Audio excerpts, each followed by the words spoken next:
Hello friends, welcome to सपूरा classes. आज हम पढ़ने जा रहे हैं गुलिवर्स ट्रेवल्स पार्ट थर्ड, जो कि है अ वॉयज टू लपुता। इससे पहले मैंने पार्ट 1 और पार्ट 2 पहले के लेक्चर में पढ़ाया है, आप ज़रूर पढ़िए।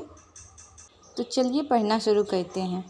अपने दूसरे वॉयज के बाद गुलिवर 10 दिन भी अपने घर पर आराम नहीं करता है कि कैप्टन विलियम रॉबिन्सन उसे तीसरे वॉयज के लिए ऑफ़र देते हैं। इस बार जो शिप है उसका नाम है होपवेल। गुलिवर में दुनिया देखने का बहुत जिज्ञासा रहता है, इसलिए जो गुलिवर है वो उन्हें मना नहीं करता है और तुरंत तैयार हो जाता है। इस जर्नी पे क्या होता है कि कुछ पायरेट मतलब समुद्री लुटेरे शिप पर हमला कर देते हैं और गुलिवर को एक बोट में डाल देते हैं और उसे छोड़ देते हैं। 4-5 दिन बाद जो बोट है वो एक किनारे पे पहुंचता है और गुलिवर वहां पर उतरता है। गुलिवर काफ़ी थका हुआ रहता है। ये जो आइलैंड है ये एक रॉकी आइलैंड है। कुछ दिनों बाद जो गुलिवर है वो एक ओपेक बॉडी देखता है जो कि गुलिवर और सन मतलब सूरज के बीच में रहता है। वो देखता है कि ये जो आइलैंड है वो मूव कर रहा है और वो काफ़ी सरप्राइज्ड हो जाता है उस आइलैंड पर ह्यूमन बीइंग को देखकर। ये जो आइलैंड है ये एक फ्लोटिंग आइलैंड है, फ्लाइंग आइलैंड है। कुछ देर बाद एक आदमी जो है रस्सी नीचे एक चैन जैसा नीचे फेंकता है और गुलिवर को भी ऊपर खींच लेता है। ये जो ओपेक बॉडी है जिस पे गुलिवर चढ़ा वो लगभग 2 माइल्स अबव है उस आइलैंड का। ऊपर आने के बाद जो सबसे पहली डिफ़िकल्टी गुलिवर फेस करता है वो ये है कि उसे उन लोगों का लैंग्वेज नहीं समझ में आता है। गुलिवर देखता है कि वहाँ के पीपल बहुत ही स्ट्रेंज, बहुत ही अजीब दिखते हैं। उनका जो आई है वो इनवर्ड मतलब अंदर साइड घुसा हुआ है, इनवर्ड टर्न्ड है। एक और फीचर जो गुलिवर को सबसे बहुत ही ज़्यादा स्ट्रेंज लगता है वो ये कि जितने भी मास्टर होते हैं वहाँ वो लोग के साथ उनका एक सर्वेंट होता है, एक फ्लेपर होता है। और उन फ्लेपर का जॉब ये होता है कि वो अपने मास्टर को स्ट्राइक करें उनके उनके मुंह पर या उनके कान पर एक ब्लेडर से। और वो ऐसा कब करते हैं जब उनके मास्टर को किसी जगह पर सुनना होता है या कहीं पर देखना होता है। तो उनका अटेंशन पाने के लिए ये जो फ्लेपर हैं वो अपने मास्टर्स को स्ट्राइक करते हैं। कुछ समय बाद गुलिवर को किंग के पास प्रेजेंट किया जाता है। जो किंग है और जो गुलिवर है वो दोनों का लैंग्वेज अलग है, इसलिए दोनों के बीच कम्युनिकेशन वार्तालाप नहीं हो पाता है। फिर थोड़ी देर बाद डिनर में बहुत सारा डिश आता है और वो सारा डिश जो है वो अलग अलग शेप का होता है, मैथमेटिकल शेप का। कोई स्क्वायर का होता है, कोई ट्रायंगुलर शेप का होता है, कोई रोम्बॉइड शेप का होता है, कोन्स होता है, तो कोई सिलिंड्रिकल होता है।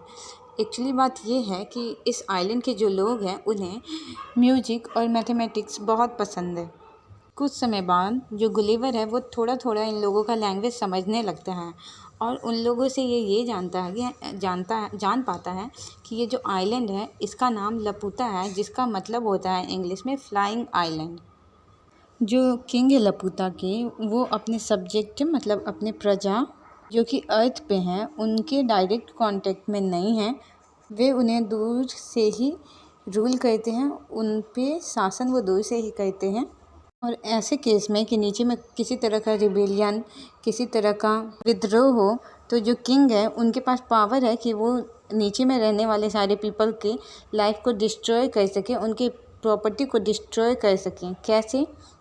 क्योंकि उनका जो आइलैंड है वो ऊपर है उनके प्रजा से, तो वो ऊपर से जो बड़ा बड़ा स्टोन है, पत्थर, उसे नीचे फेंक सकते हैं। इससे जो नीचे वाले पीपल हैं उनका लाइफ डिस्ट्रॉय हो जाएगा, उनकी प्रॉपर्टी ख़त्म हो जाएगी। और अंत में उनके पास एक और हथियार है, वो क्या कर सकते हैं कि वो सबको क्रश कर सकते हैं, सबको नष्ट कर सकते हैं अपने आइलैंड को नीचे ले जाकर। लेकिन जो मिनिस्टर हैं किंग के वो ऐसा करने से मना करते हैं क्योंकि जो मिनिस्टर्स हैं उनका प्रॉपर्टी भी नीचे अर्थ पर है। ये जो पूरा अकाउंट अभी अभी मैंने बताया है कि इस इस नोवेल के सटायर का हिस्सा है। ये एक सटायर है इंग्लिश सिस्टम और उनके एडमिनिस्ट्रेशन पे, स्पेशली यदि हम आयरलैंड का बात करें तो कि जो इंग्लिश गवर्नमेंट है वो आयरलैंड पे दूर से ही काफ़ी डिस्टेंस से रूल करते थे। गुलिवर के साथ लपुता में इल ट्रीटमेंट मतलब बुरा व्यवहार नहीं किया जा रहा था, लेकिन फिर भी जो गुलिवर है वो अब लपुता से जाना चाहता था। वहाँ पर ग्रेट लॉर्ड थे जिसकी मदद से जो गुलिवर है वो किंग का परमिशन ले लिया लपुता छोड़ने के लिए।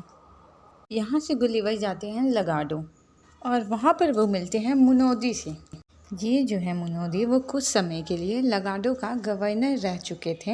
ये जो लगाडो है ये मेट्रोपोलिस है बार्नी बार्बी का। ये जो मुनोदी हैं ये गुलिवर को बतलाते हैं, कुछ इन्फॉर्मेशन देते हैं बार्नी बार्बी के बारे में और वहाँ के पीपल के बारे में। वो बतलाते हैं कि लगभग 40 साल पहले यहाँ के जो लोग हैं वो लपूता गए थे बिजनेस के सिलसिले में। वहाँ पर वो लोग लगभग 5 महीने रहे थे और वो लोग वापस लौटने के बाद बार्नी बार्बी के मैनेजमेंट के प्रति निराशा जाहिर किए थे और उन पर लपूता का कुछ ऐसा इन्फ्लुएंस हुआ था कि वो लोग साइंस, आर्ट्स और मैकेनिक्स से रिलेटेड कुछ स्कीम स्टार्ट किए थे बार्नी बार्बी में। लोग एक एकेडमी इस्टेब्लिश किए थे। वो लोग एक एकेडमी ऑफ प्रोजेक्टर लगाडो में स्टार्ट किए थे और ऐसा ही वो बहुत सारे इसी तरह का एकेडमी वो अदर सिटीज़ में भी इस्टेब्लिश किए थे। एकेडमी में जो प्रोफेसर हैं वो नए मेथड, नए तरीके, नए रूल्स वगैरह से एग्रीकल्चर और बिल्डिंग के बारे में बताते थे कि ऐसे करो। मुनोदी ये भी बतलाते हैं कि कोई भी प्रोजेक्ट सक्सेसफुल नहीं हुआ था, कोई भी प्रोजेक्ट रिजल्ट तक नहीं पहुंच पाया था। जो पूरा कंट्री है वो एक नेग्लेक्ट के कंडीशन में आ गया था और जो कंट्री के पीपल थे वो लोग का लाइफ रूइन हो गया था। वो लोग विदाउट फूड और क्लोथ हो गए थे। लेकिन जो मुनोदी है वो इस प्रोजेक्ट में ये सारे चीज़ में पार्टिसिपेट नहीं किया था। वो ओल्ड मेथड्स जो थे उन्हीं को फॉलो करते रहा था और इस कारण उसके बहुत सारे जो मुनोदी हैं उनके बहुत सारे दुश्मन बन गए थे उस किंगडम में। इन जो मुनोदी है ऐसा करके अपना प्रॉपर्टी, अपना जो कुछ भी था उसको बचा पाया था। इसके बाद जो गुलिवर है वो एक एकेडमी में जाता है और वहाँ पर बहुत सारे प्रोजेक्ट हो रहे होते हैं। वहाँ पे वो जाता है और देखता है। गुलिवर देखता है कि एक आदमी कोशिश कर रहा है कि वो खीरे में से सनलाइट को एक्सट्रैक्ट कर सके। तो ये कोशिश, ये काम लगभग 8 साल से कर रहा है। वो इस एकेडमी में एक और आदमी से मिलता है और वो कोशिश कर रहा है कि वो ह्यूमन एक्सक्रीमेंट मतलब कि ह्यूमन वेस्ट मटेरियल को ओरिजिनल फूड में कन्वर्ट कर दे। एक और आदमी से वो मिलता है, वो क्या कर रहा होता है कि वो घर को ऐसे बना रहा होता है कि जो छत होता है वो नीचे बने और जो नीचे वाला हिस्सा होता है वो ऊपर जाए। वो उल्टा कंस्ट्रक्ट कर रहा होता है। वन मोर प्रोजेक्टर से वो मिलता है और वो इस काम में लगा हुआ रहता है कि वो कलर को छू के पहचान सके, ऐसा कुछ कर पाए।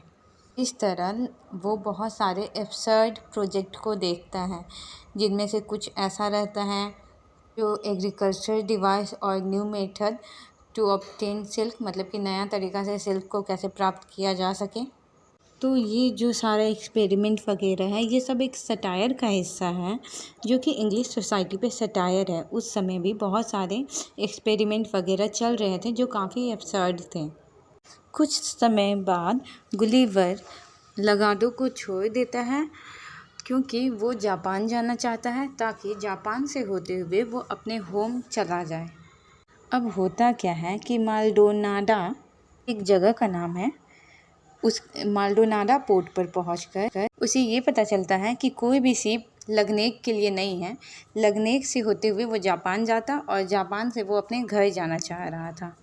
वहाँ पर गुलिवर के जान पहचान का एक जेंटलमैन रहता है जो कि उसे कहता है कि कुछ दिनों के लिए, लगभग 1 महीने तक के लिए अभी कोई शिप नहीं है, तो तब तक एक शॉर्ट ट्रिप बगल में एक ग्लबडब ड्रीब नाम का आइलैंड है, वहाँ चलो। और गुलिवर इस सजेशन को एक्सेप्ट कर लेता है। मैं आपको बतला दूँ, ये जो ग्लबडब ड्रीब है ये आइलैंड ऑफ मैजिशियन है, मतलब यहाँ पर जादूगर लोग रहते हैं। यहाँ पे कुछ स्पेसिफिक टाइप के ट्राइब लोग रहते हैं और वो लोग आपस में ही शादी करते हैं हमेशा अपने ही ट्राइब में। चूँकि ये ट्राइब आपस में ही हमेशा शादी करते हैं और उनमें से जो एल्डेस्ट रहता है वो गवर्नर होता है। और जो गवर्नर होता है वो हमेशा एक मैन होता है, मतलब हमेशा एक आदमी होता है। और उसके पास ये स्किल होता है, मैजिक का ऐसा स्किल होता है कि वो मरे हुए में से, डेड व्यक्ति में से किसी को बुला सके और उससे 24 आवर तक सर्विस ले सके, अपना काम करवा सके, कुछ पूछ सके। गुलिवर ग्लबड्रब ड्रिब आ चुका है और वो गवर्नर से मिलता है। गवर्नर के साथ वहाँ पर गुलिवर जब रहता है तो बहुत सारे घोस्ट गुलिवर को इंटरटेन करते हैं, गुलिवर का स्वागत करते हैं। गुलिवर अपने बहुत सारे यात्राओं के बारे में उस गवर्नर को बतलाते हैं। इसके बाद जो गवर्नर है वो गुलिवर से पूछता है कि क्या तुम किसी घोस्ट से मिलना चाहते हो, किसी से बात करना चाहते हो तो बतलाओ। तो गुलिवर कुछ एक घोस्ट का नाम लेता है और उनसे बात करता है। गुलिवर कहते हैं कि उनको बहुत ही ज़्यादा इच्छा है कि वो अलेक्जेंडर द ग्रेट से मिल सके। इसके बाद जो गवर्नर है वो अलेक्जेंडर के घोस्ट को बुलाता है और गुलिवर और अलेक्जेंडर में बातचीत होता है। गुलिवर को अलेक्जेंडर क्वेश्चन आंसर के दौरान बतलाता है कि वो पॉइजन से नहीं मरा था, बल्कि वो बहुत ज़्यादा फीवर हो गया था उसको, जिसके कारण वो मर गया था। उसको बहुत ज़्यादा फ़ीवर क्यों हुआ था? बहुत ज़्यादा वो ड्रिंक कर लिया था, जिसके कारण उसे बहुत फ़ीवर हो गया था, जिससे अलेक्जेंडर मर गया था। उसके बाद गुलिवर बोलता है कि वो द ग्रेट कनकरर हनीबाल से मिलना चाहेगा, मतलब उसके घोस्ट से मिलना चाहेगा। फिर हनीबाल का घोस्ट भी अपीयर होता है। गुलिवर और भी बहुत सारे घोस्ट से मिलता है, जैसे सीजर, पोम्पे, ब्रूटस एक्सेट्रा। ये पोर्शन जो है ये भी एक सटायर का हिस्सा है। इसके थ्रू स्विफ्ट बतलाना चाह रहे हैं कि कैसे रियलिटी और हिस्टोरिकल अकाउंट में कॉन्ट्रास्ट होता है, कैसे दोनों बातें अलग होती है, जो हिस्ट्री के बुक्स वगैरह में मिलती है और जो रियलिटी होता है उसमें। इन सब के बाद जो गुलिवर है वो गवर्नर से जाने की आज्ञा लेता है। वो वापस माल्डोनाडा चला जाता है। उसके कुछ समय बाद वो लगनेक के लिए शिप पर बैठ जाता है और वो लगनेक के लिए निकल जाता है। लगनेक के जो पीपल होते हैं वो पोलाइट और जेनरस होते हैं। यहाँ पर गुलिवर को ऐसा जानकारी मिलता है कि इस आइलैंड पे कुछ ऐसे पीपल भी हैं जो इमॉर्टल हैं, मतलब कि वो कभी नहीं मरते हैं। इमॉर्टल उसे कहते हैं जो मर सकता है और इमॉर्टल उसे कहते हैं जो नहीं मर सकता है। और ये जो इमॉर्टल्स हैं इन्हें अस्ट्रल्ड ब्रक्स कहते थे। गुलिवर सोचता है कि ये जो पीपल हैं, जो लोग इमॉर्टल हैं, वो लोग बहुत ही लकी हैं, वो लोग कभी मर नहीं सकते हैं, उन्हें मरने का कोई डर नहीं है। इसके बाद गुलिवर बताते हैं कि वो क्या क्या करते हैं यदि वो इमॉर्टल होते तो। वो बोलते हैं कि वो बहुत पढ़ते हैं, आर्ट पढ़ते हैं, साइंस पढ़ते हैं और वो बहुत रिच होते हैं, मतलब बहुत अमीर होते हैं। लेकिन जब गुलिवर को बताया जाता है कि ये जो इमॉर्टल पीपल हैं लगनेक के, वो कितने अनफॉर्चुनेट हैं, मतलब कितने अनलकी हैं। इनफैक्ट ये जो इमॉर्टल हैं वो लोग बहुत ही ज़्यादा चाहते हैं कि वो लोग मर जाएं, वो लोग लॉन्ग करते हैं, सफ़र करते हैं। वे जब भी किसी का फ्यूनरल देखते हैं तो वो रोते हैं, लेमेंट करते हैं। वो लोग इमॉर्टल तो रहते हैं लेकिन वो ओल्ड होते जाते हैं, डे बाय डे वो बहुत बूढ़े हो जाते हैं, उनकी आंखें कमज़ोर हो जाती हैं, उनका पूरा बॉडी बहुत ही भयानक दिखने लगता है। इमॉर्टल का जो भयावह रूप है, उन्हें जितने मिजरेबल लाइफ लीड करना पड़ता है, ये सब देखकर गुलिवर की जो इमॉर्टल होने का इच्छा था वो ख़त्म हो गया। अब वो इमॉर्टल नहीं होना चाहता है। कुछ समय यहाँ रहने के बाद गुलिवर किंग से परमिशन ले लेते हैं इस कंट्री को छोड़ने के लिए, लगनेक को छोड़ने के लिए। वो एक डच के पोज में, उसके भेष में जापान जाते हैं, क्योंकि जापान में केवल यूरोपियन डच ही ऐसे लोग थे जिन्हें आना अलाउड था। वहाँ से वो फिर आगे जाते हैं एम्स्टर्डम, और फिर वहाँ से वो इंग्लैंड चले जाते हैं और होम आने के बाद वो अपने चिल्ड्रन और वाइफ को अच्छे पाते हैं, स्वस्थ पाते हैं। और यहाँ पर थर्ड वॉयज भी ख़त्म होता है। Thank you.